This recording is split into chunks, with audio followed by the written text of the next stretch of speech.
Syedaralun, Pekan Olahraga Pelajar Daerah Popda Aceh ke-17 berlangsung di Aceh Timur sejak 6 sampai 13 Juli 2024. Event 2 tahunan ini diikuti 2.847 atlet, 346 ofisial, 520 pelatih, wasit 278 orang, 96 delegasi, dan 335 panitia.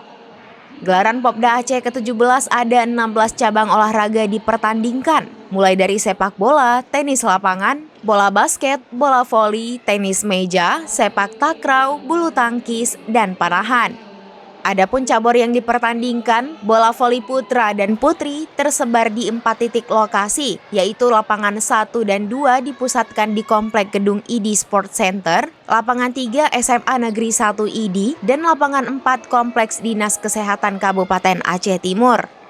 Sementara cabur basket putra dan putri dan cabur sepak takraw berlangsung di lapangan Komplek ISC. Sementara panahan berada di lapangan Besa, Kecamatan Perlak Barat. Dan cabur tenis meja berlangsung di Aula Disdikbud atau SKB, Kecamatan Pedawa Puntung.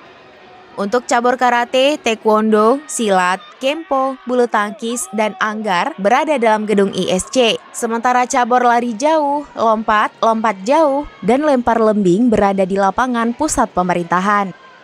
Cabang-cabang olahraga yang dipertandingkan pada Minggu 7 Juli 2024 yakni sepak bola Aceh Timur versus Langsa dengan skor 1-0, Aceh Selatan versus Simelu berakhir imbang 1-1, Pidi versus Sabang 1-0, Aceh Tengah versus Aceh Barat dengan skor 0-1, Aceh Utara versus Gayo Lues 2-1, Aceh Barat Daya versus Aceh Tamiang 3-1, Biren versus Lok Semawe, dan Aceh Besar versus Nagan Raya 7-1.